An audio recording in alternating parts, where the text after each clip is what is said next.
Friday morning, 43 degrees here It's from the studio crisp. in Memphis.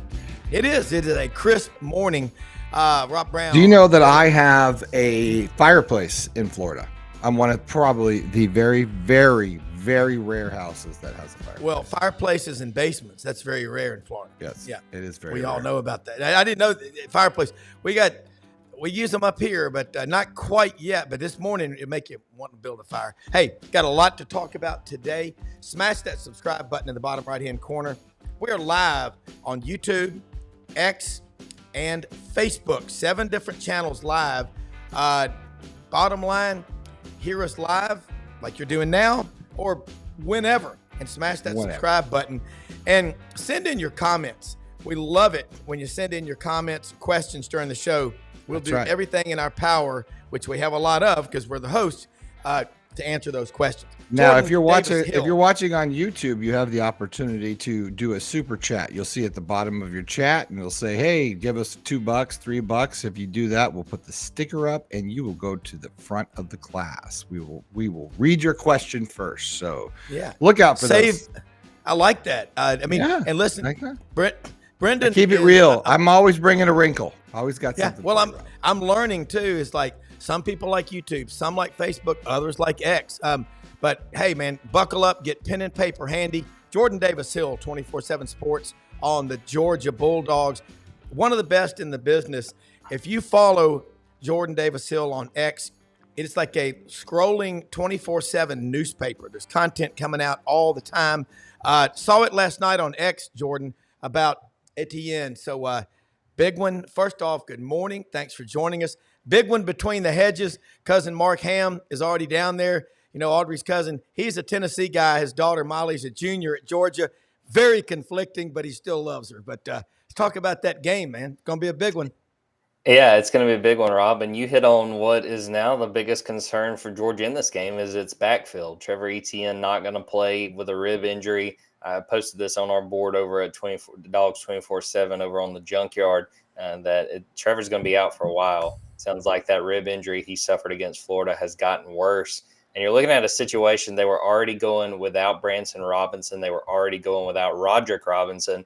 Cash Jones, another running back, is dealing with a foot injury. He was in a boot earlier this week.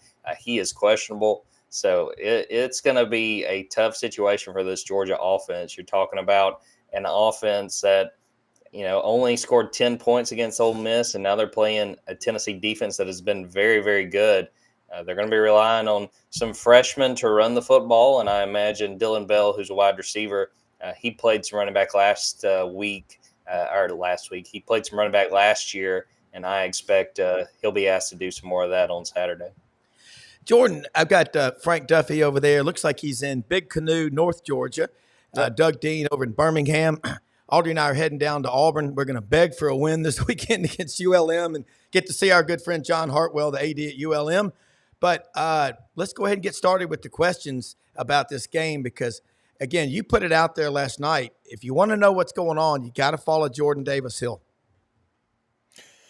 Well, my question is, what are you guys going to do to stop that Tennessee offense? Because I think that's where the game's going to be decided, the Georgia defense against the Tennessee offense. Yeah, I think it's going to be a situation where the question is, what does Tennessee do at quarterback? We still don't have a very clear answer on Nico if he's going to be able to play. The thing that, even with losing Trevor Etienne, I still give Georgia the edge in this game is that this Tennessee offense has struggled even when Nico's been playing. There was a stretch there early in the season. They had back-to-back 3 straight first halves with no points. That's the first time that had happened since 1963, and that's with Nico out there. So it's going to be interesting to see what they do. I think a lot of this game, as cliche as it is, both sides of the ball, Georgia's got to win in the trenches because I thought, the offensive line really struggled against Ole Miss last week, which was predictable. But what surprised me, I thought Ole Miss's offensive line was its very clearly weakest component going into that game. And Georgia had a pass rush on that opening drive, and then it felt like nothing after that. So they've got to get after whoever the quarterback is. I think be even more aggressive if Nico doesn't play. Try to rattle a guy that's not played very meaningful snaps and see what they can do, try to force some turnovers. But To me, the Tennessee defense is more impressive and a bigger threat to Georgia than the offense, but that doesn't mean Georgia can take it easy on defense. They got to show up and make plays. Well, that's why I'm saying it's the non-focused side of the balls that I think is going to be the determining factor in this game. And by the way, if you guys beat Tennessee, you're really setting us up for a 7-team tie for that second spot to go to Atlanta. All hell could break loose. Just letting y'all know, if y'all go ahead and win in between the hedges, it's going to set up something very interesting. Yeah, I think that means it's going to happen because I think everybody downplayed what this tiebreaker would look like and before the season and said, well, it probably won't come to that. No, of course it's going to come to that. That's how it's going to play out. 7 of them could be tied. Yeah, it is. Doug, jump in here. This is great conversation. Big, huge game tomorrow between the hedges. You're muted, Doug, I think. Okay. I think he's muted, but I can't hear you, Doug, yet. Let's see. But can you hear me now? We're going, okay, hear you now. Got you. Sorry about that. The computer was not cooperating. Good morning, Jordan, Rob, the legendary Duff. Are you okay, morning, Duff? buddy. Are you okay? I gave you a week. Whew. Hey, you think we drank a lot during the pregame? You should have seen the postgame. Well, and I'll get quickly to Georgia since you've got the great Jordan Hill on. Just when you think you can extrapolate from wins and losses or team performances, you get bizarre, didn't see it coming games like Georgia just waxing Texas. I mean, and Georgia looked invincible then. And when you start, here's a tip for the amateur gamblers, which I'm not included in. If you have a team that you think is a can't miss, pick the other team this year. Right. I don't care who it is. Mississippi State is going to beat Ole Miss. Just watch. I mean, it's been that kind of year. And so I didn't, you realize, Duff, there's still a scenario, y'all fact check. Yes. Still a scenario that LSU can play Texas A&M yes. in the SEC championship game. Yes. That's how insane this is. Does that make any sense? No. Yeah. None. And so, and that's why I really like this Tennessee team. I think Heupel has done a nice job this year, and of course, for them, it's always a signature win if you beat Alabama. Doesn't matter how you beat them. And that win by Tennessee looks better by the week, doesn't it? DeBoer has finally got his guys playing, at least so far. By the way, I'm gonna be skeptical about Alabama before this is over if I'm to be consistent here. But I like Georgia in this game tomorrow because it's between the hedges. I think they're going to play pissed off. Kirby, to me, motivationally is at his best in a spot like this. The whole world is giving up on Georgia. I don't know. Ole Miss just did everything right, and I underestimated. I want to tip my hat to Rob Browne. Back when Ole Miss dropped their second loss to you guys, Duff, I wrote off Ole Miss because I just didn't see a scenario that you could lose the two they've lost and find a way to beat Georgia, and damn if they don't do it. So, Rob, you said not so fast, my friend, back then. Let it play out with Ole Miss. And so here we are. You couldn't pay me $1,000 to pick the ultimate SEC champion right now because it's been that kind of year. Well, and look, Doug, think about it. Ole Miss is 2 overtimes away from being undefeated. Yeah. One incomplete pass on LSU's 4th and 10 from the 25 to put it into overtime, and then the Kentucky game. I mean, Ole Miss might be the best damn team in the conference, to be quite honest with you. And they could. And Jordan, everybody's going to want to be. Everybody's going to want to love on Alabama, and with good reason. I'm not here to criticize or hate Alabama, but Duff, without being too harsh, it looked to me like the obvious defensive deployment was to give. If you have to play unsound and go after Milroe, the runner. Force him to throw. If they beat you that way, let him beat you that way. Doug, it's like we didn't even watch. It's like we didn't even watch the film from last year. He did the exact same thing in Tuscaloosa. You didn't have to try and surmise something different. All you had to do was Blake Baker was to watch the film. But let's get back to Georgia. Let me get back to Jordan.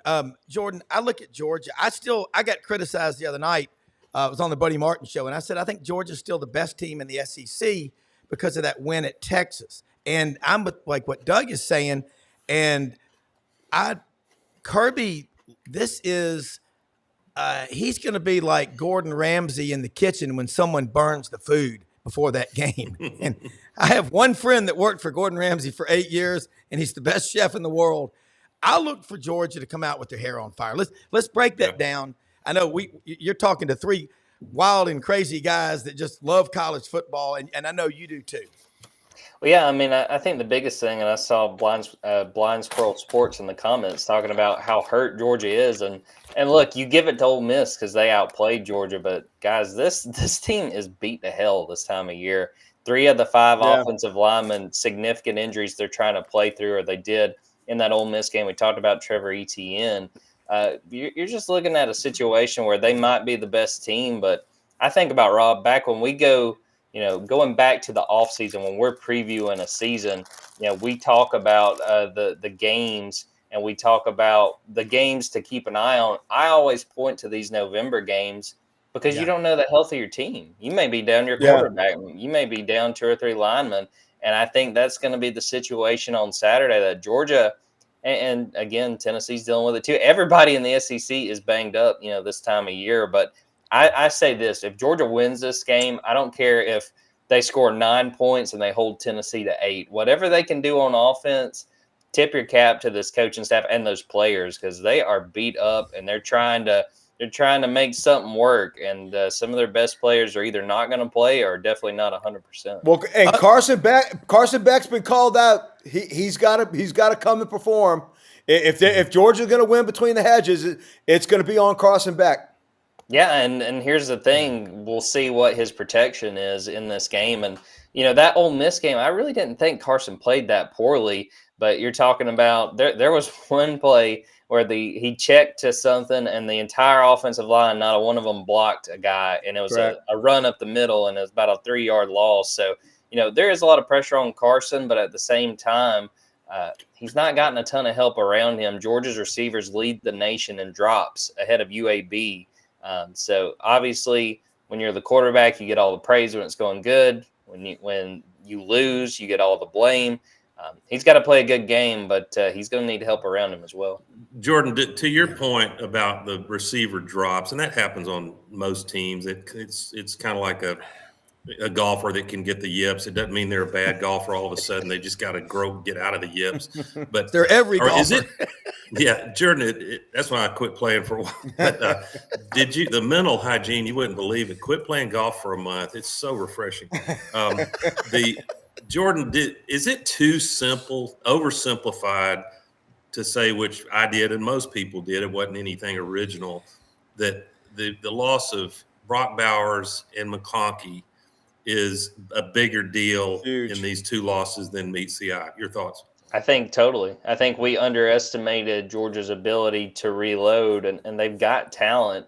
But yeah, and even to your point, Doug, about drops, it wasn't that long ago that Ladd McConkey was in a funk like that, where people were going, "What's going on with Ladd?" I think that was 3 seasons ago at this point, where he had 2 or 3 games in a row where he was struggling to catch the ball. But yeah, I mean, I think a lot of us thought that there would be a very clear ascension of Dylan Bell and Dominic Lovett, and for them to become the guys that step up, the go-to guys, the all-SEC caliber guys, and those guys just haven't been that. But it's been complicated too for Georgia in that they lost 2 guys they expected to play the X position. Ra Thomas gets dismissed before the season, and then Colby Young gets suspended. There's an opportunity for him to come back maybe in the next few weeks, but he's been out since the Alabama game. So that's certainly complicated a situation where they already needed people to step up. Has the Georgia, I'm sort of scared to even invoke this, but you know where I'm going. Has the Georgia fan base completely turned on Mike Bobo? You got to have a scapegoat. It can't be Kirby. You got to have a scapegoat. What's the vibe on that? 100%. They are fed up with Mike Bobo. Wow. And here's the thing. I don't think he's called that many. I think he's been fine. And I think so too. Yeah. But it's one of those things. The one argument I would say that is fair is that you look at the offense, you keep into account what you lost. Talking about Brock Bowers, talking about a first-round offensive tackle. You're talking about Ladd McConkey. But you look position group by position group with the guys who came back. I don't know that there's one guy that you would say has taken a step forward. It's either they're at what they were at playing last year or they've downgraded. Tight end, for example. Again, you don't have the greatest tight end maybe in college football history, certainly in the program history. But Oscar Delp has been a non-factor. Austin Lucky's been good. We need to see more of Austin Lucky catching the ball.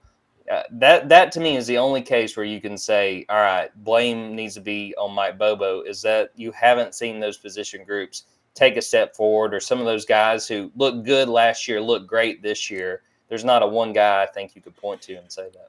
Well, I don't officially talk for LSU, but I'll trade you Blake Baker for Mike Bobo straight up right now.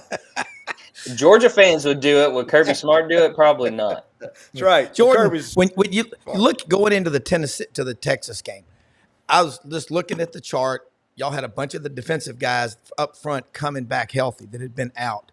Let's talk about the health of the Georgia defensive front and the depth chart, because it's hard to have 2 and 3 like you used to because of the portal.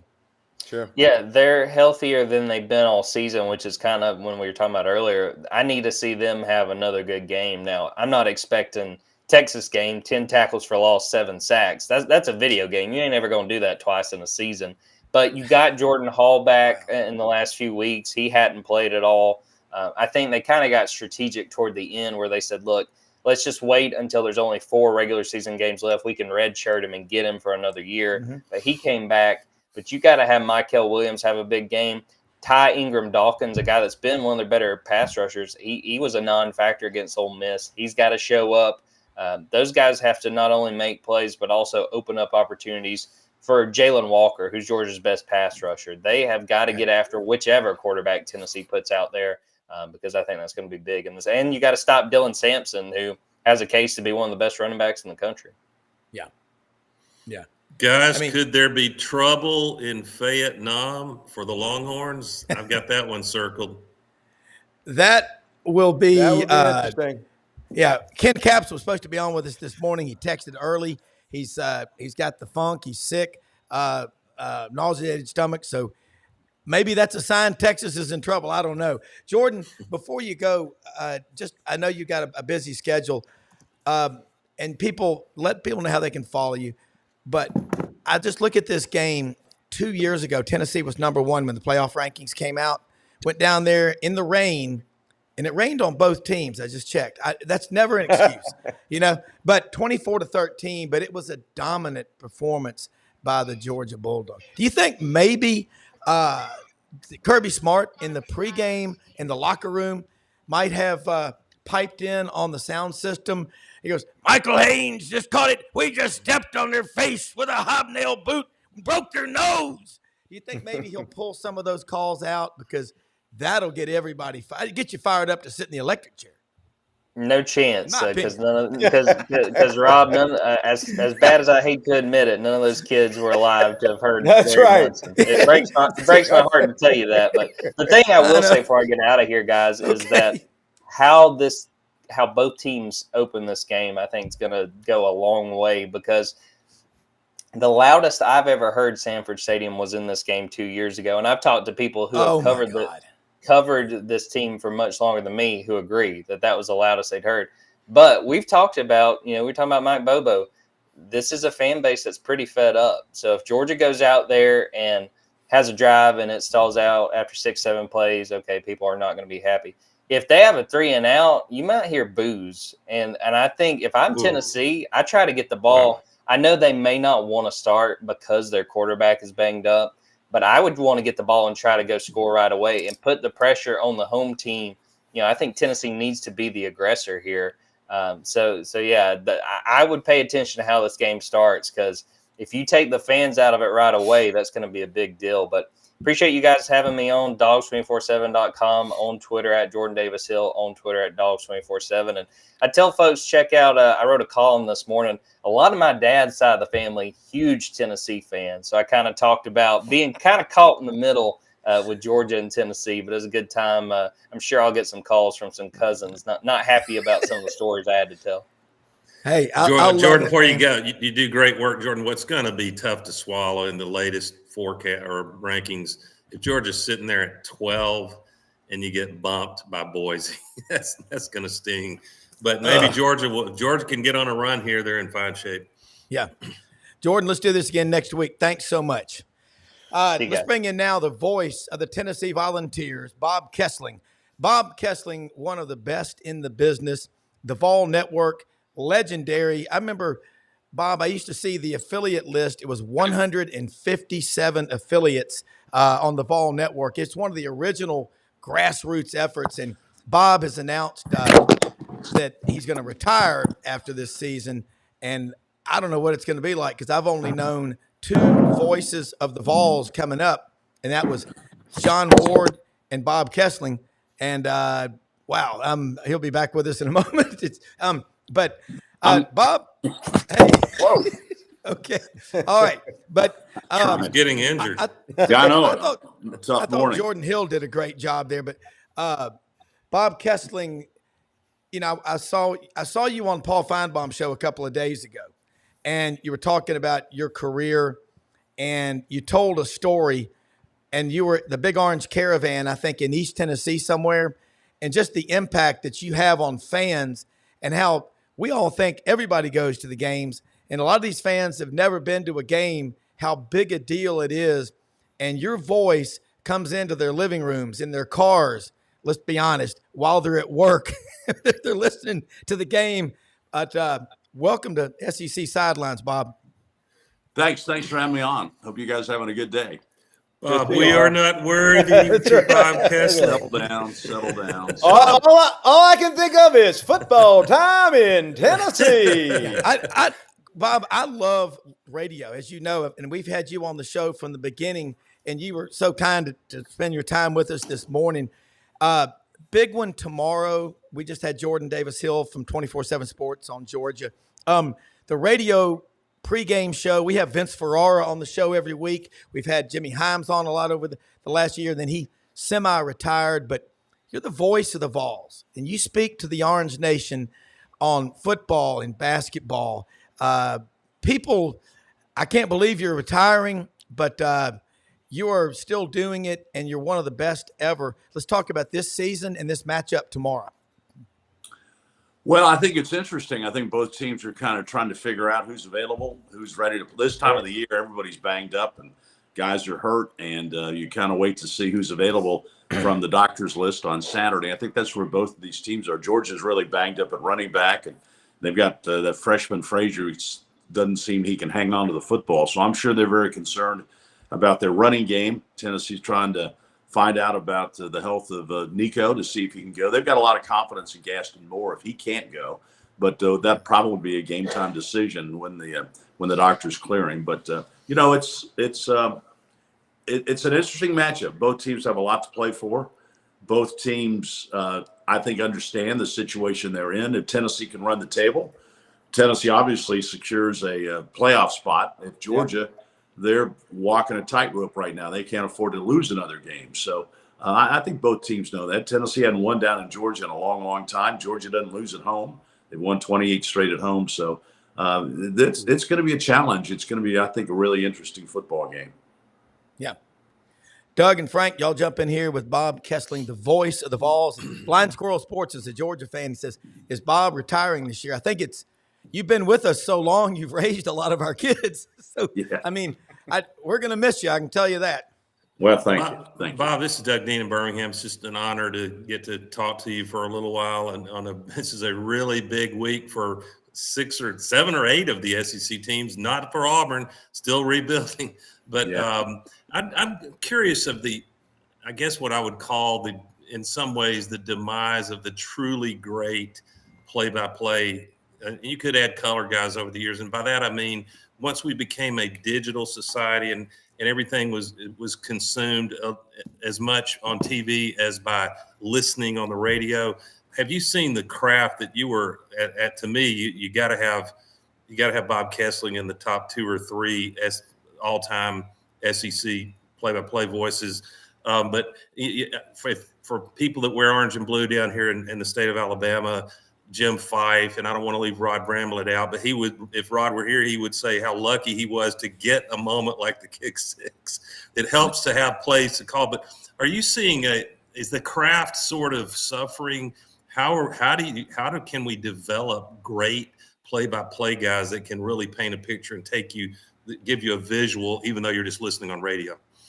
Well, I think Great you question. could drop several guys that are doing it now, and if you would have dropped them back in the '60s, they probably had the same kind of relationship. Because you got to remember, back in the '60s and the '70s, none of the games were on television, or you might get one game a year, and so fans lived and died by their guy. And so the Larry Munsons, and you can go right down the list of some of the guys in the SEC. I mean, they were larger than life because that was your lifeline to your football team, because you never got to see them on television. So you're trying to build an image of what they looked like and how big they were and how fast they were. What did Dewey Warren, the Swamp Rat, was he really that good as a quarterback? Because George Mooney built him up as if he was larger than life. Well, Dewey was good, but was he as good as George Mooney pictured? I don't know. But you know what I'm saying? Now all the games are on television. And so the emphasis on strictly radio guys is a little diminished. But I still think there are a lot of fans out there. They want to hear the story from their own guy, and they want to hear. But I also know that really the fans, when they tune into us, all they really want to know is how their team is doing, who has the ball, and what the score is. And the guys that hire us, the only thing they want to know is what the score is and did you get all the commercials in. So that's right. And that's the way it goes. And, so yeah, that's kind of the way you play it. I suspect if you make me pick one, Nestler's hard to beat on TV play-by-play. Do you like his work? Oh, yeah, Brad's great. And, and also Brad is a great guy because he has zero ego. He'll talk to you all the time. He'll help you all the time. And Kevin Harlan Kevin Harlan's great. Jim Nance is great. There are a bunch of great ones out there. But, Kurt Gowdy, when you look back in Dick Enberg, they were the only guys. I mean, for years, if you wanted to watch an NFL football game, it was Kurt Gowdy. And whether you liked him or not, he was the guy. So everybody liked him. Same thing, Lindsey Nelson was in the same. I'm just going to say Lindsey Nelson. Wow. Yeah, Lindsey was great because he was the only voice of the Cotton Bowl. So when you watched the Cotton Bowl, you heard Lindsey Nelson. If you watched the Army-Navy game, it was Lindsey Nelson. And if you were a New York Mets fan, it was Lindsey Nelson. So, these guys became larger than life because of the fact that back then radio was so powerful and they were the only guys out there. You didn't have, 30 football games on every weekend on TV to pick from different guys. And so it's just different times. Things are different, but I still think that the voice of a particular school still has a special spot, and I think he always will. Is it fair to say, Bob, that the Vol Nation is stating being Captain Obvious here a little bit is more? They seem more aligned to me from leadership and money and coaching and belief in the fan base more. And they've always been a great fan base. Are they as aligned from the outside looking in as it appears to us? Yeah, I think so. And but they were aligned back in the 90s, and they were aligned back in the 70s. Coach Doug Dickey always used to tell us when he was the athletic director, pride and tradition never graduates. Oops, boys, I'm sorry about that. That was a clunky. I need to hold on to this sucker so that. But he always said that pride and tradition never graduates, and I think that's true. And if you've got it, you're going to keep it. It never goes away. Now, there might be some dips, ups and downs, but if you've got pride and tradition, it always bounces back. And I think that's what's happening with Tennessee right now. Everything is aligned. That Tennessee has really good coaches. Tennessee has decided that whether you like the NIL situation or not, but Tennessee has bought into it.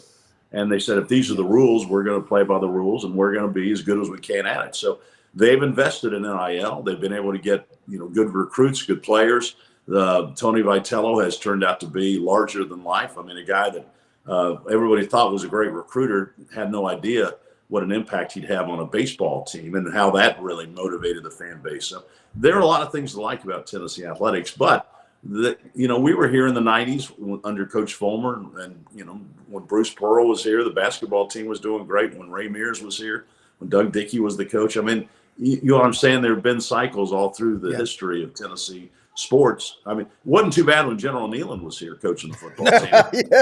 Pretty good. I recall him. Yeah, he was a guy who used to kneel around and get guys to do all, and didn't lose games. Well, Bob, the cool thing about General Nealon, some of my best and oldest friends, the Mongers, their grandparents lived across the street from General Neyland, and they had season tickets at Tennessee for over 90 years, down around the 50. They still have those 2 tickets. But Dorothy and Eric Mosley live up in Knoxville now, and then Trip Monger, Lloyd Monger. Dr. Ralph Monger was from Knoxville, Phi Beta Kappa at Harvard. I grew up around Tennessee fans like that. They in Memphis, the Tennessee Vols, John David Badura and all my Tennessee friends, Kim Gordon, the Touchdown Club, they are so aligned. I agree with what you said. Urban Meyer was on this show with us last Friday, and he said, you've got to have alignment. President, AD, coach, fans, everybody. Don D. Plowman, my wife's cousin is on a committee with Don D. Plowman. They get together a couple of times a month, leadership program for Tennessee. Talk about how important Don D. Plowman is at Tennessee, just in your opinion. Well, she motivates people, and she has a vision for where she wants to take the university. And I think she's a CEO, and I think any business that is successful, you've got to have strong leadership at the top. And Randy Boyd, who is the president of the University of Tennessee, he's a multimillionaire. He doesn't really need this job, but he wants the job to make Tennessee better. So Randy Boyd's also done a great job across the state of Tennessee. They just want to push the university forward, and that's what they're doing. But it does take great leadership. I don't care what you're doing. Whether you're a Cub Scout pack, you better have great leadership. And Tennessee has that right now. And the way I think Danny White, when he came in, understood this was he already had a Cadillac. He just had to figure out how to get the Cadillac to stay in the lanes and go faster. And that's what Tennessee's doing right now. So, but when you win, everything looks good. When you're going to Elite Eights in basketball, and when you're winning national championships in baseball and beating Alabama in football, everything's pretty good. And the key is you got to keep it going. And that's why this game Saturday in Georgia is so important for Tennessee to keep this momentum and because I think everybody, when the season started, everybody was, pretty much assured that Tennessee is going to make the college football playoffs because we've got this great young quarterback. Well, it's a rough schedule, and it's a rough time going to the SEC, and you got to try and make sure you keep your head above water, and Tennessee's trying to do that right now. Bob, let me put a little more emphasis on what you just said. For Tennessee Vol fans, a win in Athens tomorrow, and you may possibly catch, we were talking to Jordan, who covers, Jordan Hill covers the Bulldogs. You're catching them at a time they may be a little physically banged up, as isn't everybody this time of the year. But to win that one in Athens, if you don't stumble thereafter, and I don't think Tennessee would, you not only punch your ticket to the 12-team playoff, but you knock one of your big rivals out of it at the same time. Yeah. What's really interesting about all this talk we're having right now? Nobody talks about making the SEC championship game. That's crazy. I know. Everybody used to be that was the goal. Okay, first goal win the East, second goal make the SEC championship game. Nobody's talking about making the SEC championship game. It's you get in these conversations. Oh, wait a minute. If we win this, we might go to Atlanta. So it's like secondary thoughts. What I think is going to be fascinating is some of these teams that maybe have 2 losses and they make these conference championship games, and they think, well, we made the championship game, we're in the playoffs, and suddenly you lose that game and you got 3 losses. Well, maybe we're not so secure getting into the playoffs. So I think it's going to be really great drama going down the stretch. To your point, we talked about, sorry if I walked on you about, to your point, we talked about even back in August, it could prove to be for this or that team a disadvantage to get to go play in Atlanta. If you lose it badly, then the committee has to look at, margins and did you have quality losses? Let me give you the best scenario I think is out there right now. Let's say Indiana loses to Ohio State next week, and they're 11-1, and Ohio State and Oregon go play for the Big Ten championship, and one of those teams loses that game. All right, now are you going to take 3 teams from the Big Ten? Is Indiana in at 11-1? And what happens if Oregon, Ohio State lose? They have 2 losses. Do they still get in? So that's really one of those great scenarios that you've got to think about going forward. And now if Indiana beats Ohio State, it's kind of a moot point. But we'll see what happens next week. That's a huge game in Columbus. And what did we all say? Almost every one of us. Well, with 12 teams now, there won't be any controversy. And when they go to 16 teams next year, there won't be any controversy. No, just like that with the bubble teams with 64, the field of 68, there's never any controversy. No, let's move it up to 76, and then the 77th team will be complaining. So that's just it's the Pilot gas station. The death dogs, those hot dogs they sell there. I once saw Jeff Heimbach eat 4 of them on the Cumberland Strip after a big Vol win, Bob.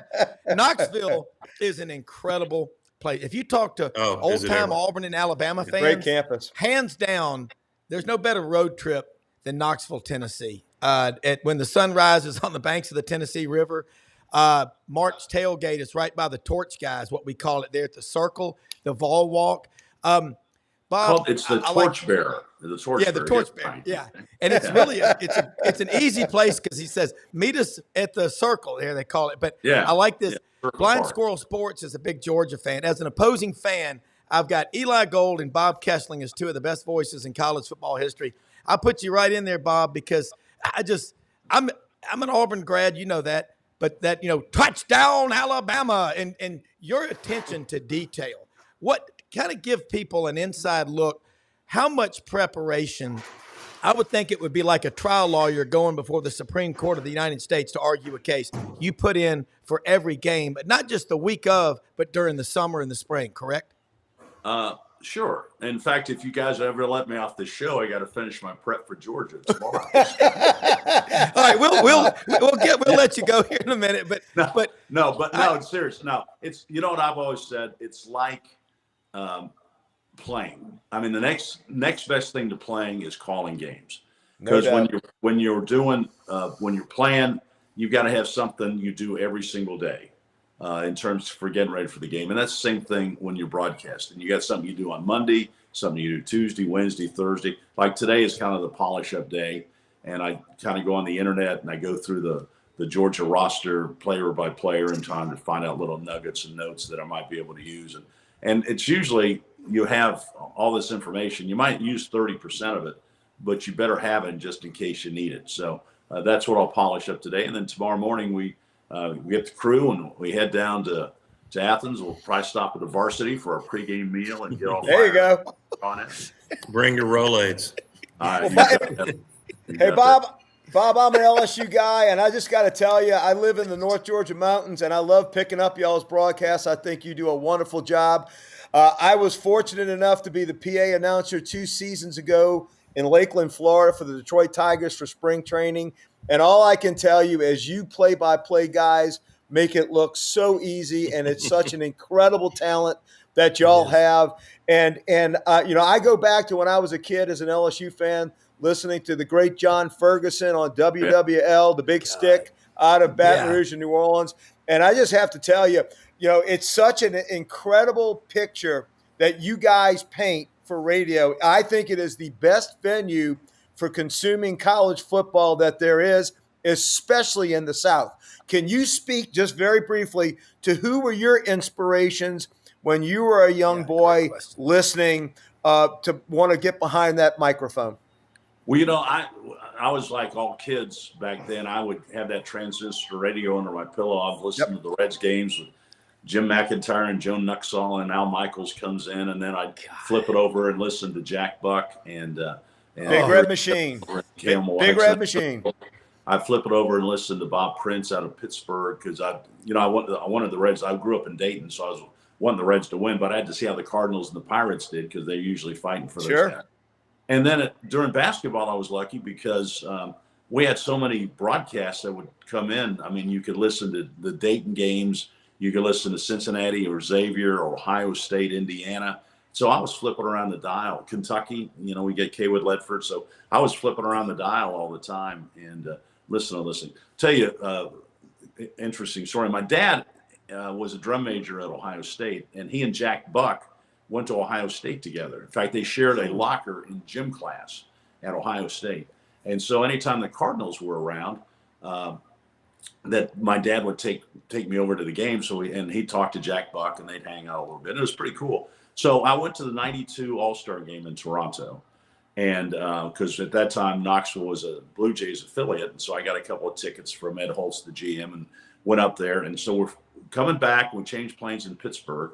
And I get off the plane, and Jack Buck is standing right there, getting ready to get on his plane to go to St. Louis. And I went up and reintroduced myself to him. I said, you know my dad? Oh, yeah, how's he doing? All that kind of stuff. And I asked him, we just had a quick chat. He asked me what I was doing. And I told him I was, an aspiring broadcaster at that time. And he told me, he said, I'm going to give you one bit of advice. He said, one, tell the truth. So the players might not like it, but if you tell the truth, they'll understand that you're right. And number two, treat the kids on the field like they're your own son. And what would you want somebody to say about your son if they had a punt blocked, or if they dropped a pass, or they fumbled the football? What would you want somebody to say about your son? Because they're not trying to lose the game. And then those two things really have stuck with me. And then I was walking away. I said, well, I've got to go catch my plane. It's so nice to catch up with you, and good luck the rest of it. And he looks at me and says, hey, Bob, said, looking at you, I kind of see the family resemblance. I said, is that good? He said, what do you think? Bob, that is a great story. That is Jack. I grew up KMOX 11:20 a.m. Jack Buck, Mike Shannon. You can't beat it. Oh, yeah. All those guys. Yeah, Jack Buck was one of the all-time greats. Just so used so few words, but was so descriptive in those so few words he used. So he was good. Bob, I was reading about your transition to being a full-time granddad, and in the last year I share that beautiful phase of life with you with two grandsons. And are you enjoying the heck out of that? And oh yeah. Well, I tell you what, they honored us the other night on the field at halftime, which was really exciting, and they had the whole family down there. But I will tell you, my two grandsons, Jack and George, they were 11 and 9. I have a Jack. They were much more impressed with the fact that Jelly Roll was down there. They wanted to get a selfie with him. They could have cared less about me. So are they both already a heavy lean to the Vols in recruiting? Absolutely. Hey, they're two sports stars too, football and baseball. So fabulous. I love it. Bob, I know you got to get going. I'm like you. I wear the thing around my neck at every Auburn game. It's the real-time radio with Andy Burcham and the crew. And great ones too. Please come back on. You are welcome anytime. You are first class. You're a pro. And I hope maybe you'll teach or something like what Lindsey Nelson did broadcasting, because people need to follow your example. Okay. Go Vols tomorrow. Good luck. And my wife will be pulling for you, and we'll be listening. Okay, guys. Hey, thanks for having me on, and enjoy the games this weekend. Great talking to you. Will do. Hey, Rob, I want to thank you for getting y'all are a like legend. Two great attorneys. I want to thank you for getting a legend on. What an honor to talk to the great Bob Kesling. I started to ask him if he had already planned if Tennessee should punch one in at the goal line to win that game tomorrow. Does he have something akin to a hobnail boot kind of call in his back pocket? Bob is so thorough, like it's like we all are. We listen to the radio. It's like the first time I went to the Smithsonian, or actually to the Metropolitan Museum of Art in New York, I didn't just walk through. I bought the box they had that goes around your shoulder. It's got a shoulder strap with headphones with Walter Cronkite. As you enter the Metropolitan Museum of Art, you'll see a number of beautiful displays of art from around the world. But we'll start here with this journey. In the first room to your left, George Washington sat for this portrait here. And you're like, holy cow. But guys, both of y'all, the questions were so, indicative of y'all's intelligence too, because you got him to talk about it. And you think about Brendan Martin on his game again. Look at that video. Yeah, Brendan, this supercomputer that we got now, and Brendan is it's unbelievable the stuff he can do on here. But y'all are right. When I was in Athens, Alabama last week, y'all know how North Alabama is. Winter Timber Outdoors, one of our sponsors, they're open every day of the week. And we had the QR code up there a minute ago. I want to say something. They got over 2,000 shotguns, rifles, and handguns in the store. And they've got all of your deer hunting, duck hunting, turkey, quail, dove, all of your shooting. They've got the deer stands, the corn, everything that you need. They've got a Rete Masamara GPS BOGO going right now. Click on the QR code. It's a Black Friday special. So I'm in there, and they're a huge Sitka dealer, but they've got awesome clothing in there. A new brand called Dixie Decoys. Also, when I looked around in there, the cool thing that I saw, they have Auburn, Alabama, and Tennessee apparel. They're breaking ground this week in their next store. They're expanding throughout the Southeastern Conference footprint in Auburn, Alabama, out on Opelika Road. Check them out, Winter Timber Outdoors. Great to have them as a sponsor. And Brendan put up there that stuff from when Bob Kesling goes out there on the 50 at Neyland Stadium to be recognized. And cool. Frank, you're right. WWL with John Ferguson, that booming, that voice of his, so iconic. You grow up with that, and you can't get enough of it. Well, they're word artists. They're word artists, and they paint the picture for us to be able to see our teams back, and especially when Bob grew up listening to the play-by-play, which got him into it. And I didn't know he was a fellow Reds fan. I was a big Reds fan back in the 70s as well, Big Red Machine. That that was the only way you saw them. You didn't have, you had one game on ABC, and you wasn't looking at your team. And those play-by-play guys. Look, Chris Blair's another one right now at LSU who's great. He great is Jim good. Hawthorne. Yes. We've had really good ones as well. And your fan base has that connection with that voice because that was the soundtrack of your youth or your time of listening. And that's why they're so connected to our universities. And Duff, you're so, by the way, I wish I had the energy of Duff's voice and how you should be doing color work or play-by-play of the sport of your choice. Correct. You're that talented, Duffy. But it occurred to me, we're talking about the play-by-play announcers from back in the day, and some like Kesling still around today that are good. But I think what also happened back when the only game that was on TV most Saturdays was Keith Jackson, whoever got on ABC, which was Alabama a hell of a lot, and USC. But but what also happened with fans, we honed our skills of imagination and visualizing things. And how cool is it? I hadn't really thought about this a lot. That when Bo went over the top in '82, actually that one would have been televised, Rob. But go back far enough in the '60s and '70s, and whatever. Pat Sullivan. Yeah, Pat Sullivan. whatever big play happened, you got to visualize it however you decided based on what the back then Gary Sanders or whoever the play-by-play guy was. And then you wait a day. If you're lucky, the local sports channel might have a few highlight clips. But for most of us, we waited for the review show, a 30-minute show on Sunday, while Mom brought us banana pudding that was still warm from the kitchen. I could see the clock tick 1 second with Burt Jones to Brad Davis against Ole Miss in 1972 in the corner of Tiger Stadium. I can see the ticking of that 1 second, which Ole Miss fans to this day said it broke the time-space continuum, that 1 second. There's no way that there should have been 1 second left, and yet there was. And I'll tell you, Jim Fife was among the best. We all love our play-by-play guy, but Fife was so skilled at painting a picture with word. It was poetry. Touchdown! That was his signature. He wasn't the first homer but he really took the homerism to a new level, didn't he, Rob?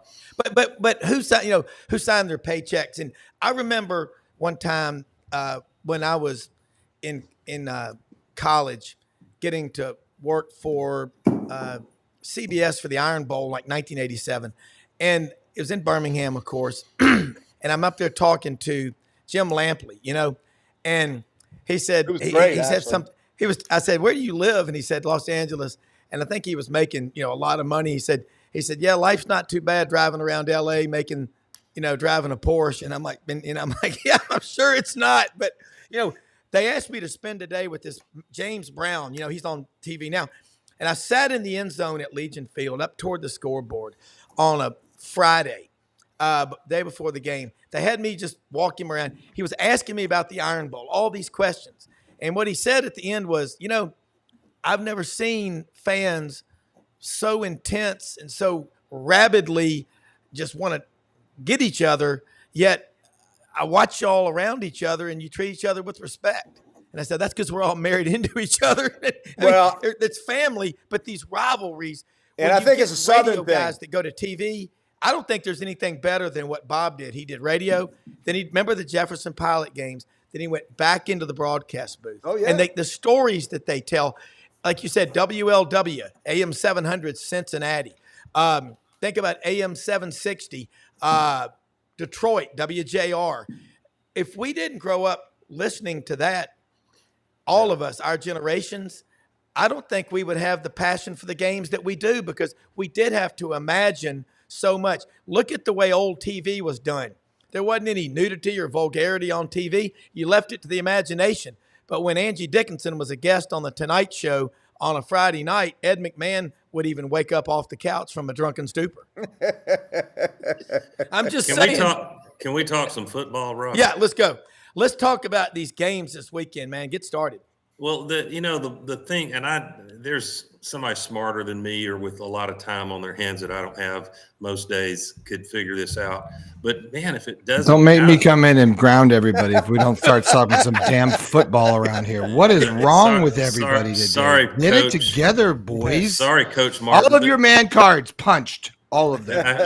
We were waxing nostalgic because the great Kesling came out. Anyway, dang if Ole Miss doesn't, on paper, which is dangerous, appear to have the straightest path. No offense, Brendan, but and Florida can absolutely beat Ole Miss. It's in Gainesville, but you got Florida and Mississippi State, and you look at the other team. I mean, Texas has got to go to Texas A&M. They can drop that one, but they can't drop Arkansas tomorrow and stay alive. So and then Alabama's got to be feeling great about themselves, because there's no way that Alabama would drop an Iron Bowl to a team like Auburn, is there, Duff? That just would never happen. I think the curse of last year needs to come back in reverse. Let me tell you, if the Pigs jump up and beat Texas, we're looking at an 8-team potential log jam with two SEC losses. I said it in the summer. I said everybody gets 2 losses. I thought we'd have to get to late November, but maybe not. Brendan, can you put those graphics up to show? Yeah. We barely got past Halloween, and you were right. What does this? Can you put the current records of the SEC at that log jam, if we can see that? Wait. There's only three teams with one loss. Duff. Turn it down. You want the current graphics of the what? Just the records. Who the contenders are. Who are the contenders for the SEC? Well, there's only 3 teams with 1 loss. The 2 Texas teams and Tennessee. That's the only ones that have 1 loss left. Everybody else has 2. I would never date the 3 of you at the same time. It would be, guys, what a relief. You're crazy. So looking at it, Doug, you had Texas preseason to win the SEC. To win it and all. I had Georgia to play Ole Miss in the SEC championship. Ole Miss in the last 3 games, 25 sacks. They've got 48 for the year. You know what? Who's the greatest linebacker I've ever seen?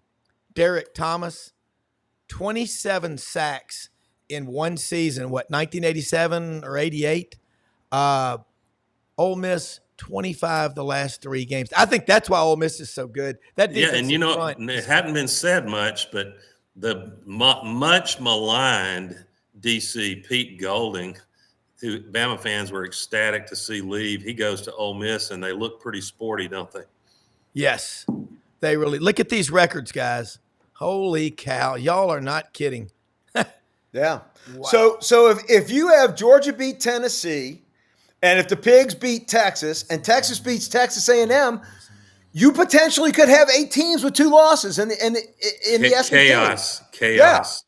And then watch it. Man, there's going to be some angry. I'll say it now. Greg Sankey, get ready to be royally pissed off because somebody like Indiana with 1 loss to Ohio State is in, and you leave a 2 or even a 3 loss. No, you leave a couple of 2 loss teams out just to call it fair. And you'll hear words like, well, we had to use the eye test and go by records. Yeah. Well, like Kesling said, you could have 3 Big Ten teams in there. That would be a travesty. Undeservedly. Yeah. Yeah. Well, right now, I mean, 4 of the top 5, you got Penn State, Indiana, Oregon, and Ohio State.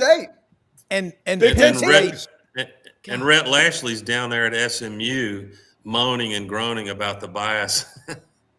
Well, Doug, good point about Rhett Lashley. He's got all the money in the NIL he wants, and Yep. I don't know why he would want to leave there to go somewhere else.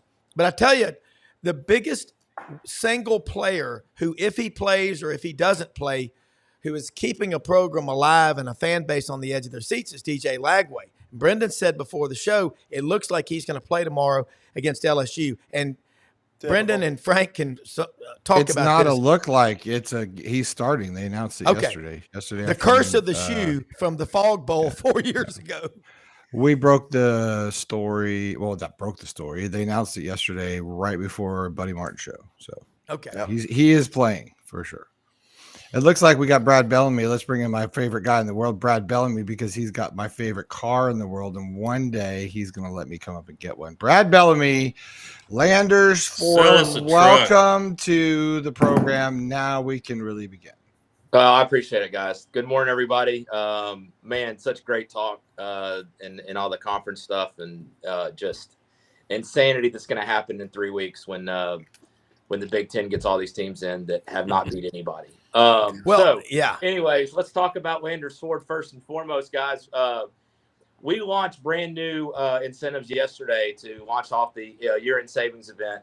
One thing we've not really talked about since I've started coming on the show, and I really want to highlight today, is the Ford Power Promise and what that means for our customers and for people that are wanting to dabble into the electric vehicle space. So Ford has become the first manufacturer to launch an incentive program to where not only are you going to get unbelievable APR, unbelievable rebates, we're going to take care of your installation and your home charger as part of that purchase or that lease. So what that means right now on Mustang Mach-E, which is the hatchback all-electric vehicle, you get anywhere in range from 240 on the standard range battery to over 300 with the extended range battery.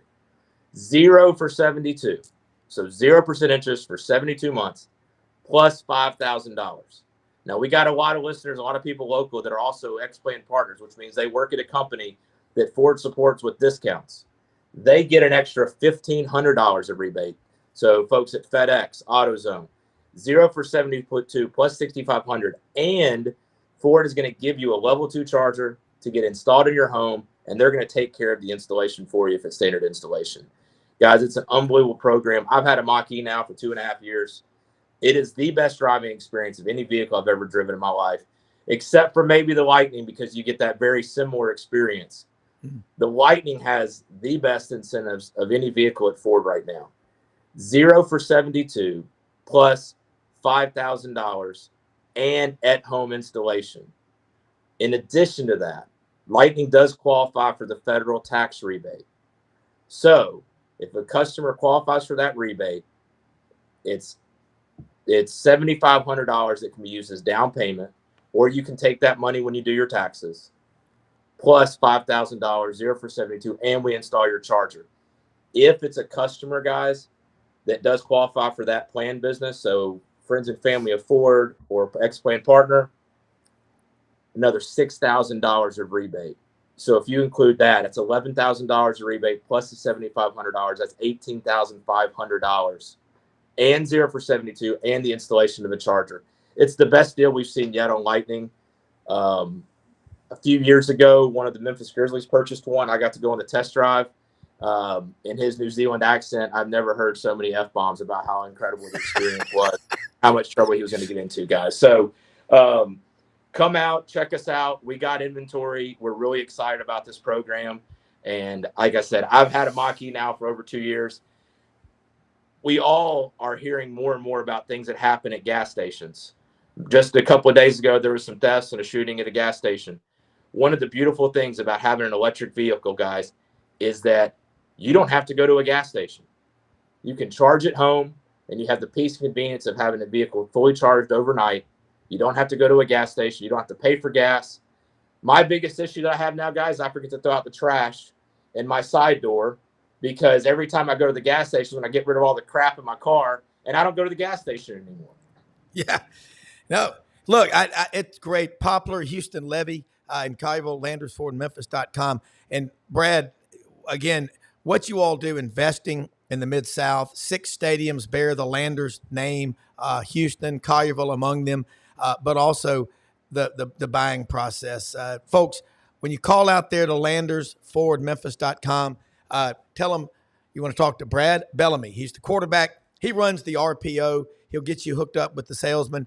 You just think about the team they have out there and it being aligned, and they're great people. We're so honored to have LandersForwardMemphis.com, the number one Ford dealership in the Mid-South, as a sponsor. Brad, you're on here with some football junkies.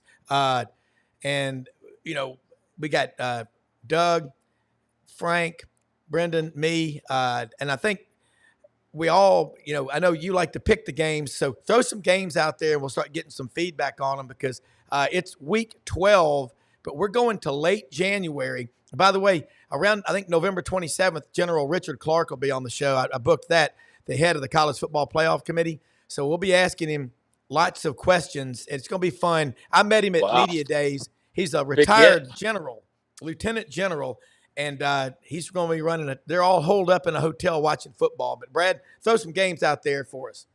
I mean, the Georgia-Tennessee game, well, first off, Roll Tide. We got to call that out again. Roll Tide. That was a game I was glad to see, but not fully expecting. Obviously, Jalen Milroe has the number for the Bayou Bengals. Wish he was going to be back next year, so I'd take my wife to a game we would win. I think you're on mute. I'm here. Yeah. No, I mean, he's on mute. I think he's going off on the tangent. Oh, Frank. Yeah. Brandon, you better unmute my ass. Me too. Yeah, you better unmute me, Brandon, because this shit will get resumed in Tuscaloosa next year. This ain't over. This thing never ends. Yeah. I used to one of my really good dealer friends in the Baton Rouge area. We would have a standing $100 bet on the LSU Alabama game, and so it was always fun. And he would always like to backtrack if all of a sudden Alabama was a 14-point favorite. So Tennessee, Georgia guys, I think it's an under game. The defenses have been strong. The offenses have struggled a little bit. The only thing that could come into play here is if we continue to see the turnovers from Beck and he throws the interception in the wrong part of the field. But I really like the under. I think both teams have really good defenses. Offenses struggled at times. What do you guys think about that? And if you're going to take the under, I parlay it with Tennessee getting the 9.5 if you like the under, because that's a big number. If it stays under, I think Tennessee getting 9.5 is a good bet. I still think Georgia's going to win straight up, but that's a big number. Georgia has to win. I agree. I can't imagine a scenario in which they don't. Kirby Smart is too good of a coach and having these guys ready. That's the first time he's lost to anybody that wasn't named Alabama. I'm going to be shocked if they don't win that game.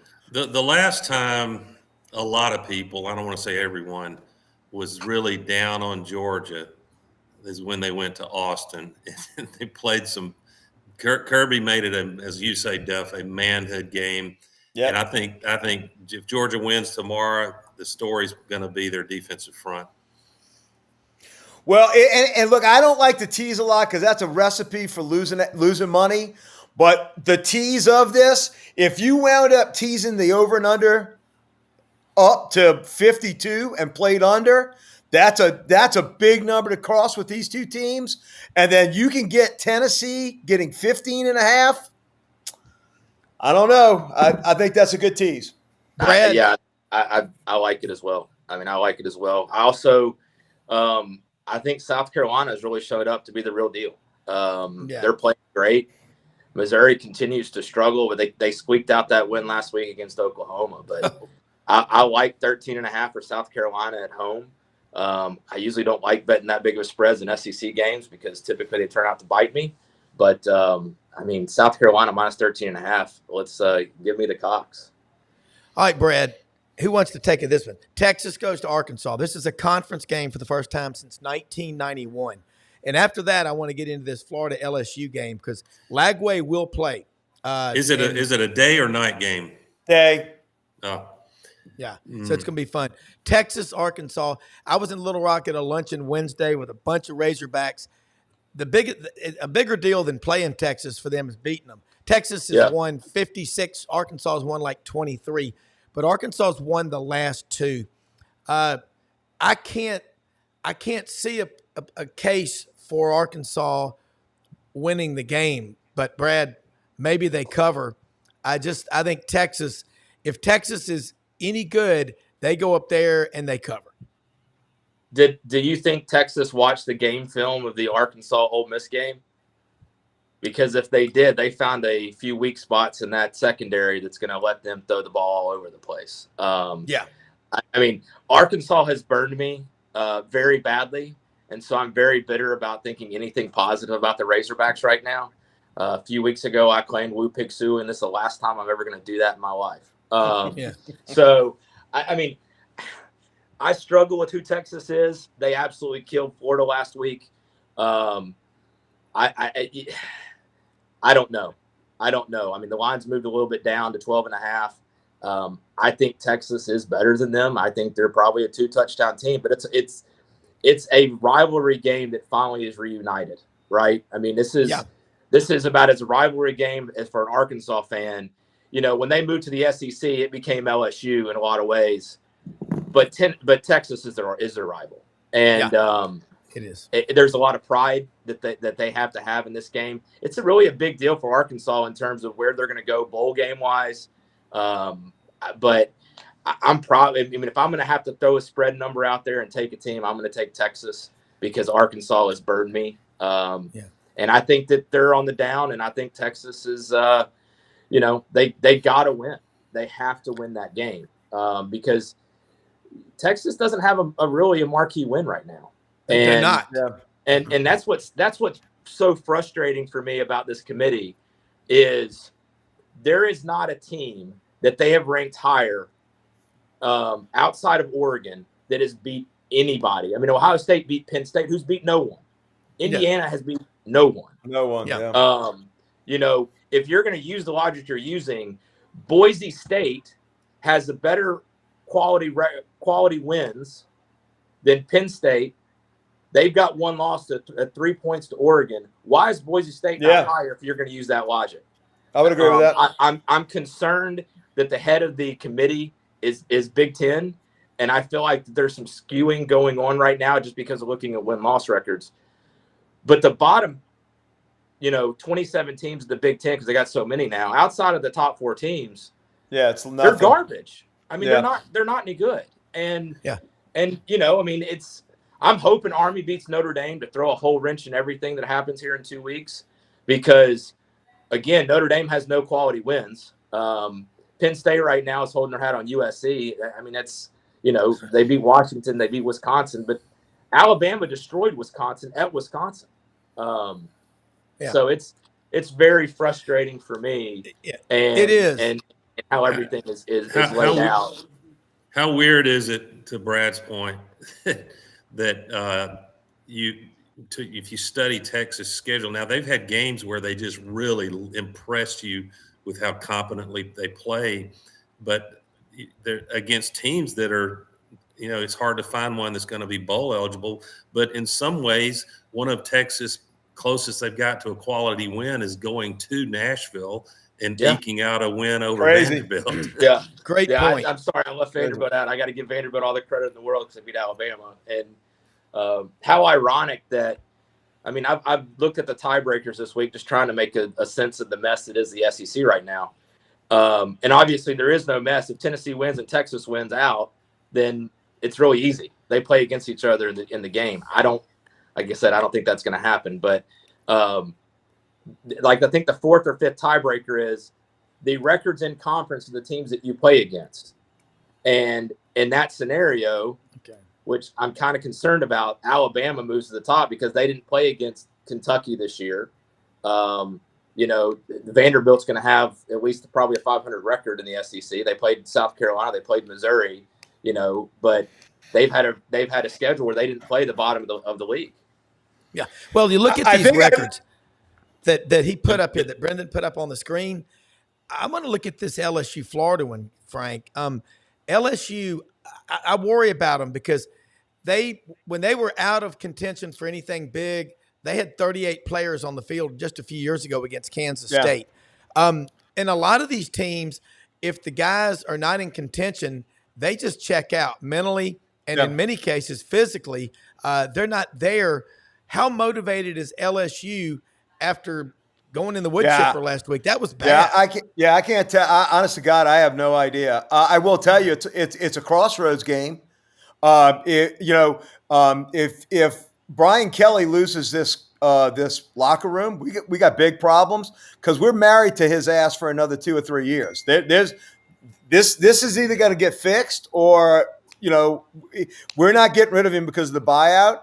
So if he has not lost the locker room after this debacle, which started with the frickin' faux tiger bullshit from the whole day all the way down to having Nick Saban, on campus. If he hasn't lost them, I think we come out and beat Florida. But the problem is Lagway is a good enough runner to where that's our kryptonite, right? You saw what happened in the second half of Texas A&M. It's like Baker didn't even watch the Milroe tape from last year because exactly what we witnessed this past Saturday is what we witnessed in Tuscaloosa. I was sitting right there on the 50-yard line watching it. It was like he never even watched it. Why we didn't spy Milroe the whole game is beyond me. Now, that's not to say that we got talented enough to spy him. That's a different story. And as far as I'm concerned, Milroe is your Heisman because nobody takes over a game as talented as he is. I love the kid out in Boise, but Milroe, in my opinion, is the best player in college football right now, having seen what I've seen. So I think LSU, if we haven't lost the locker room, we always play Florida very well in Gainesville. It's another rivalry game of ours. But I'm worried about the running quarterback, and he's good enough. Like I said with Milroe, if he gets over 75 yards, they're going to beat us. Well, not only did he beat us, he beat the shit out of us. I think that could happen in Florida as well if Lagway gets over 50, 75 yards rushing. We don't have an answer for it. Lagway is such a lethal combination of a runner, but Lagway's arm is very good. Yeah, that's what's different. Good passer. He's different than anybody would say. I'm going to throw some stats out there, y'all, and I want Doug to chime in on it. But you look at the Big Ten, and everybody knows this. 75, 80% of the TV sets in America live in the geographical footprint that is the Big Ten. So like I said, there's a bunch of guys that look like Archie Bunker sitting there in white socks drinking PBR, watching Big Ten football. The battleground states. Yeah, and they all dress like Woody Hayes. They love Woody Hayes. I did too. Woody's a cool guy. But I'm going to tell you something. It's, to me, Doug, when General Clark comes on the show on the 27th, that's what we're shooting for. He retired in May as a lieutenant general from the Air Force Academy. And he's like, don't call me general. I'm like, you're a general till the day you're buried, and you always will be. But I don't know what's going on in that committee's mind, Doug. 4 of the top 5, James Franklin, 1-13 against top 5 opponents at Penn State. So Michigan this year, they've lost 5 games. That Texas win up there means nothing. Make a case for the SEC having 4 of the top 6 at least. Yeah, and I'm not. I've always felt like whether it was 14 playoff or what we've got now, that politics is not a small factor in it, and it's if you think about it, we can spout off with good data behind us here in the Deep South about the strength and quality of degree of difficulty of schedules that typically the Big Ten doesn't compare to down here. But I think if you get the blue bloods, Alabama, Georgia, with just 2 losses, if you get to the end of the season with that, and you can throw Texas in, that's a lot of power swaying. So then the question would be the 4th. You cannot keep a 2-loss Ole Miss out of. You got 4 teams in if it plays out that way. Now, where it gets really interesting, what if Texas A&M is one of the? And I like their team. That's the story with them. Will all be November 30th. Texas A&M, that historic return of that game with the Aggies and Longhorns. But I think politics enters in, and the SEC gets capped at 4 teams. I think there's going to be a lot of pressure for this committee to spread the love. And plus, remember that the champions from the big conferences are automatic, aren't they? Yes. You're running out of spots, and I have a feeling, which is not going to be popular with some of the schools, that the ACC could find itself screwed. And I think the teams that, whether it's SMU or Army's going to have they're going to be in a tough spot. They'll probably, if they run the table, they'll be at one of the heartbreak stories to those of us who are romantics about wanting to give the little guy a chance. But you know what that chance is? They go up against a powerhouse and it's ugly early. Right. So, we'll see. Do they give the most deserving team or the best team when you get down to the last 4 picks? Well, you only got the 7 spots. If Army beats Notre Dame, they're in. I mean, there's no way. That's fair. To me, there's no scenario that happens. If they run the table, they're in. Well, they'd be the representative of the group of 5. I mean, and that might get 2 group of 5 schools in at that point. I mean, I just don't see. I don't see it especially if it plays out to where BYU goes undefeated and wins. They're not going to have 2 teams in the Big 12. They're not going to have 2 teams in the ACC if, I just don't see 2 teams at this point in that scenario either, unless I don't see it. I don't see it because SMU and Miami are going to have 1 loss each. They're going to beat each other. I just don't see a 2-loss ACC team. It may be go ahead, real quick. It may be that one of and of course, this politically, you would never get this put in. Otherwise, we wouldn't have a 12-team playoff.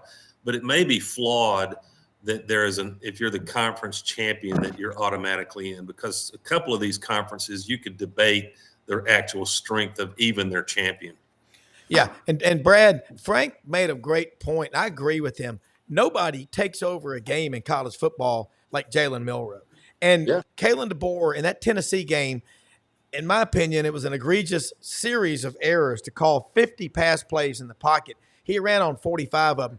A similar player you can compare that to 2016 in his freshman year, the quarterback out of Channelview, Texas, Jalen Hurts. 73% of the time, his passes were made outside the pocket.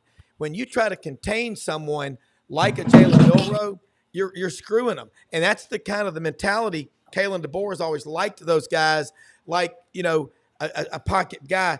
Jalen Milroe is a sprinter at 6'3". His throwing motion is not. He's the fastest guy on Alabama's team. He is. I mean, he took 12 carries, 185 yards. By the way, Frank, the LSU Student Government Association called an emergency meeting yesterday to ban that Tiger from ever coming back. You go tell him, Doug. That son of a bitch needs to go back to Joe Exotic's camp in frickin' Florida, because that was bullshit from the very beginning. If you're not going to have Mike in the damn cage, you don't have some bogus bootleg Tiger coming in on I-10. The whole thing was bullshit from the beginning. It was crazy. Brad, here's another one for you. Interesting games. You're looking at the SEC tomorrow. Alabama, Mercer, Texas, Arkansas, Auburn, ULM, Florida, LSU, Tennessee, Georgia, Murray State, Kentucky. That's South Carolina game. And someone said it on the show yesterday. They're the best 6-3 team in America. They're close to being 8-1. If there's ever going to be a 3-loss team make the 12-team playoff, their fight song goes something like dun dun dun dun dun dun dun. Notre Dame. It's Notre Dame. They're the only team that can do it. Hey, my boy. Hey, I want to say something. Hey, guys, I want to say something about our executive producer, Brendan Martin. This guy's unbelievable. We got the new supercomputer now, putting these graphics up there.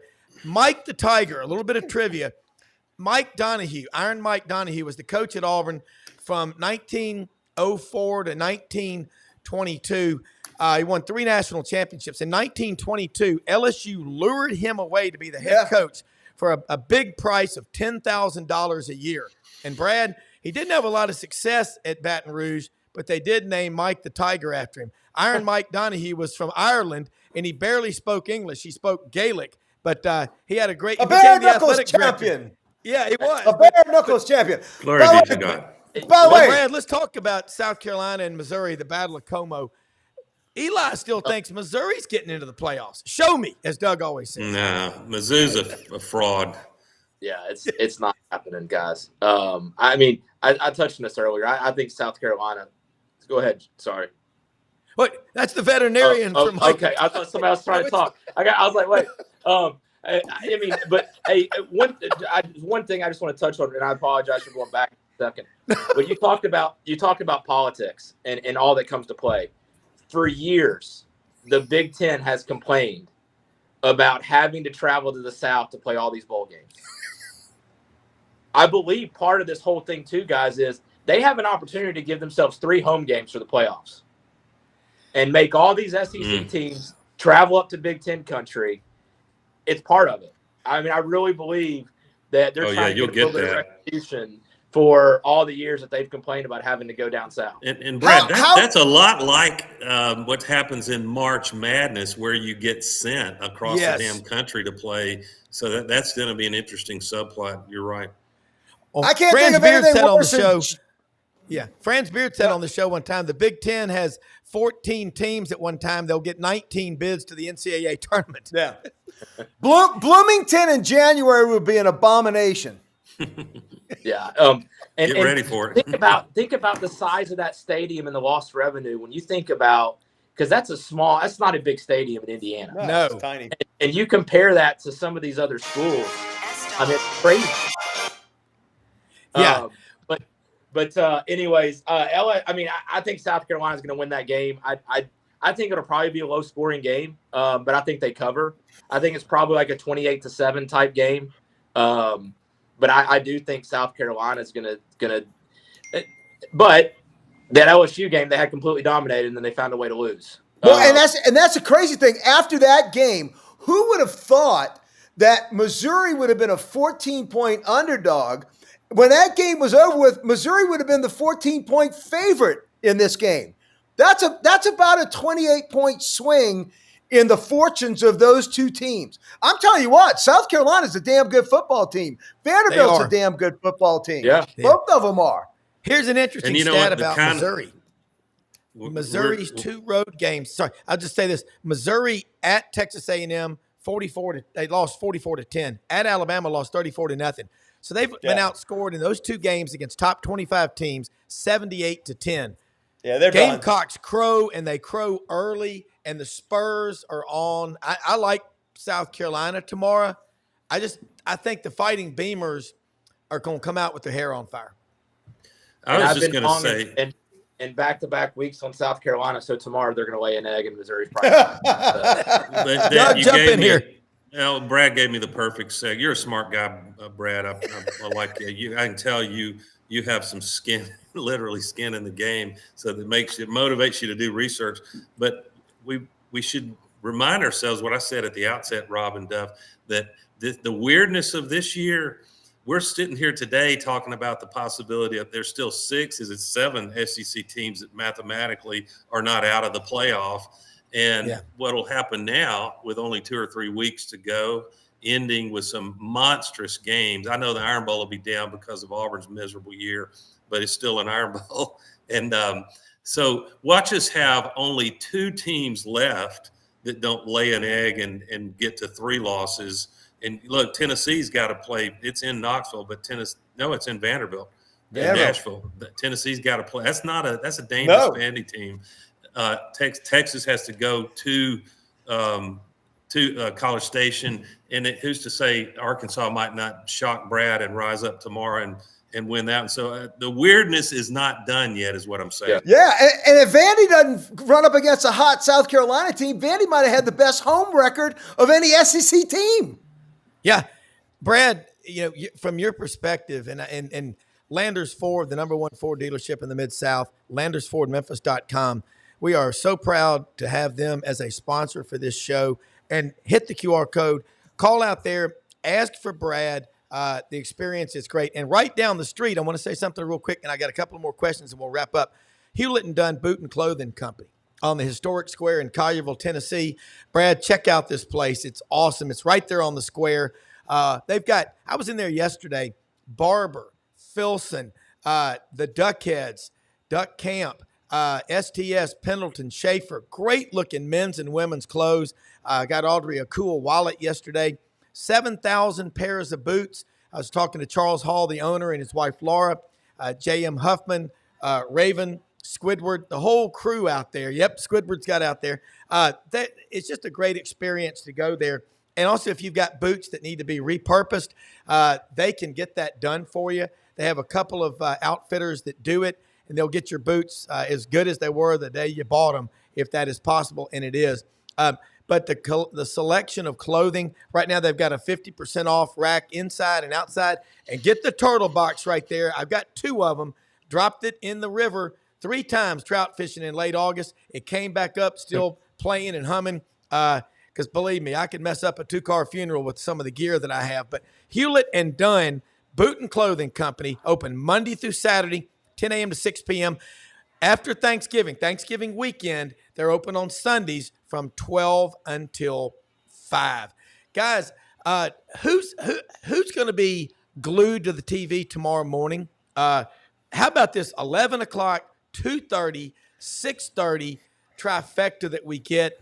I'm fine. I'm watching more football, I think, than I ever have. There's more interest than I can ever remember. These 3 back-to-back ABC games is the greatest block of college football watching that I've experienced. And we've had great through the years, but you don't even move. But here's the thing, guys. You can't hide in the SEC now. If you're a named team, your ass is going to be in one of those 6 spots. And let me tell you, if you got the wheels coming off, you're going to be an embarrassment in front of everybody. There's no sweeping it under the rug anymore. If you're an SEC team, if you got warts, it's going to be like running into your old girlfriend at the Kroger under fluorescent lights 40 years later. There's no hiding it. There's no sugarcoating it. And Doug, is he talking about Auburn? We said this was true. To Alabama and Georgia's credit, they've had some dominant years, but not. It's hard to find completely undefeated years. Right. Alabama 2009, maybe LSU's big year. Auburn 2010, if we're still counting that far back. But man, now you can forget a dominant season. I would suspect you might have one out of every 10 or 15 years. You might have a team that is just loaded and you can't deal with them. I think it's highly unlikely. Well, and you can't even hide in a shitty division anymore. At least with the divisions, you might have a down division. Like, look, let's face it. Georgia had the East Division for all those years. They cakewalked through that. You don't have that anymore. You got to come over and play Alabama, and you got to play Ole Miss. What Kirby and I'll be quick. What Kirby and Saban. By the way, I'm loving Coach Saban on game day. It's high IQ. He's a natural. It's high IQ that's been missing on there, if I may. But you have Kirby and Saban both have said the problem is we can't rely on depth anymore. If a guy is second or certainly third team, and that's probably a 4 or 5-star third team on Georgia, Alabama, they're getting picked off in the portal. Sure. So there is the variability of all this. He's playing in Colorado. It's not just depth, but think about the fact that now you don't have these bye weeks in the SEC when you're playing SEC opponents. So you don't have the rest and recovery factor either. Now these guys are having to play the full game. I mean, think about it. A few years ago, I would say half the games for Alabama, their starters aren't playing in the fourth quarter because they had such big blowouts. And I can't remember which one of you guys just said this, but not having the division matchups anymore completely opens it up to where between NIL and transfer portal and the talent these other teams have, and then you got to play cross divisional, but you're going to have these also scenarios where a team like Texas, they had Georgia and A&M, but they got to miss out on some of these other teams. And that's where one of the things that they talked about early in the season was 8 games in the SEC or 9. I think it might be a detriment in the SEC to play 9 SEC games. Of course. Because then, you know, these guys that have the rivalry games every single year in, year out, Alabama's always going to have a tough schedule because they always got to play LSU and they always got to play Tennessee. So, I mean, it's going to be, if you all of a sudden add that other game in, it's going to be a tough scenario. Sure, and I think that the years of without having the divisions, but we're going to see this throughout college football where we're seeing it in the Big Ten this year, we're seeing it in the ACC, we're seeing it in the Big 12. You don't have to play some of the better teams, and all of a sudden now you get to rise to the crop. The SEC is never going to have that. And that is why you got to have an absolutely elite quarterback is that little bit of difference that puts Yeah. you over the top. And Brad, here's the problem in the SEC. Here's the problem in the SEC. Frank, I want you to come back. I wanted to throw this at you. In the 14 seasons before 2024, Oklahoma had won 10, 11 or more games in 11 of those 14 seasons. The other 2 seasons were an 8 and a 9 win season and 1 6 or 7 win season. Okay, this year they're 1 and 6. Bowl. Yeah, they're 1 and 6 in the SEC. Now Texas, on the flip side, had only won double-digit games in 3 of the previous 14 seasons. But we all talked in the preseason, guys. I think y'all would agree, Doug and Frank and Brad, before you joined us, that we felt Texas was better prepared for life in the SEC from the get-go. You come into this league, it's like living in the middle of I-55 South. You better pull out of your driveway doing about 100. And Auburn had Oklahoma beat. They're lucky they got that win. I was there. Doug was there. Yeah. It was like, how do we do this? But we did it. But let me trump Brad's one thing other. If you had a 9th game, don't forget, most SEC teams have a cross-state rival that's in another conference. So you've got South Carolina that's got to play Clemson. You got Georgia that's got to play Georgia Tech, who's actually really playing good this year. You got Florida playing Florida. Now, again, Florida. Those rivalries may end, Duff. Very, very possible. But if they don't, you only got 2 cupcakes. You only got 2 divisionals to have a breather in. So, no, I think we stay at 8. I would be absolutely shocked if we went to 9 games on the SEC. I think that would be a mistake. Because, look, if we can't get in through the gauntlet now, we put 9 games on, shit, we might be lucky to get two SEC teams in. Yeah, y'all are right. Guys, we're going to wrap up now. But I just want to say Notre Dame, they've got such a massive fan base. But on a smaller scale, BYU and the 15 million Mormons, they will travel to see the mothership play anywhere. All I can say, if I'm a TV executive at the big Skyrise up in New York, I'm just doing backflips over the interest in college football. And what an awesome show. Can't do it without the team. We had Jordan Hill on in the beginning, Bob Kesling, the voice of the Tennessee Volunteers. Our executive producer, Brendan Martin. I tell him his dad, Buddy, helping me with being a better writer and everything else. It's like having Michelangelo as your art instructor. Having Brendan as your producer is like having Elon Musk in the studio with you. It's just unreal. Brad Bellamy, thank you so much for taking time to be with us as well from Landers Ford. To all of our sponsors, everybody go out and find ways to make everybody around you better. Get stronger yourself. Safe travels if you're going to the games. Thanks for watching, everybody. We will see you Monday morning. Coach Ellis Johnson will be on to break them all down. Appreciate you watching. Good night, John Boy. Enjoyed it, guys. Tennessee.